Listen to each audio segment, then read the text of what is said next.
Hello guys, இது உங்கள் மொக்கட்டா case. இன்றைக்கி நம்ம பார்க்க போகிற வீடியோ என்னென்னு பார்த்தீங்கன்னா, தி எலக்ட்ரிக் ஸ்டேட் நெட்ஃப்ளிக்ஸில் இருக்கிற ஒரு படத்தை பற்றி இந்த வீடியோவில் டீட்டெயிலாக பார்க்கலாம் வாங்க.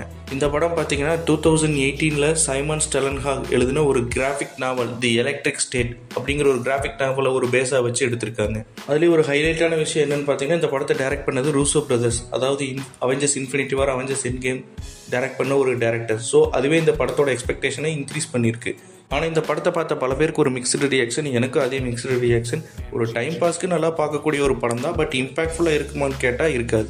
இந்த படத்தோட ஒரு பேக்ரவுண்ட் தீம் என்னென்னு பார்த்தீங்கன்னா, கொஞ்சம் ரெட்ரோ ஃபியூச்சரிஸ்டிக்காக இருக்கும். ரெட்ரோ டைம் லைனில் கொஞ்சம் அட்வான்ஸ் டெக்னாலஜிஸ் வளர்ந்த மாதிரி எப்படி இருக்குமோ அந்த மாதிரி இருக்கும். இந்த படத்தில் சொல்ல போகிற டைம் லைன் 1990 ரோபோட்ஸ்க்கும் மனுஷங்களுக்கும் ஒரு வார் நடக்குது. அதை ஒரு பேஸாக வச்சு அதுக்குள்ளே ஒரு ஸ்டோரி போகிற மாதிரி போயிருக்கும்.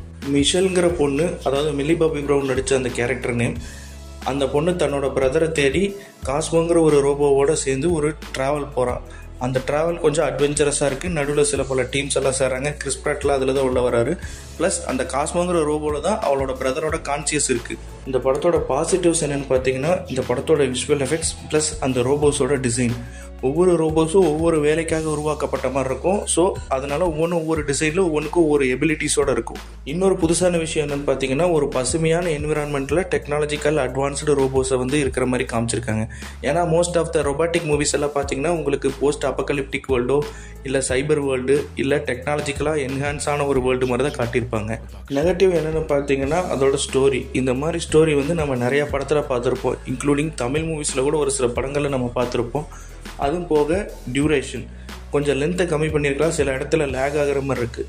அப்புறம் எமோஷ்னல் கனெக்ட்டுங்கிறது நமக்கு பெருசாக ஒர்க் அவுட் ஆகாது. ஒரு சில இடங்களில் வந்தாலும் பட் பெருசாக ஒர்க் அவுட் ஆகாது. ஒரு டைம் பாஸ்க்கு ஜாலியாக அப்படியே பார்த்து என்ஜாய் பண்ணணும்னு நினச்சிங்கன்னா இந்த படம் ஒரு நல்ல படம் தான். உங்களுக்கு விஷுவலாக நல்ல எக்ஸ்பீரியன்ஸ் கிடைக்கும்.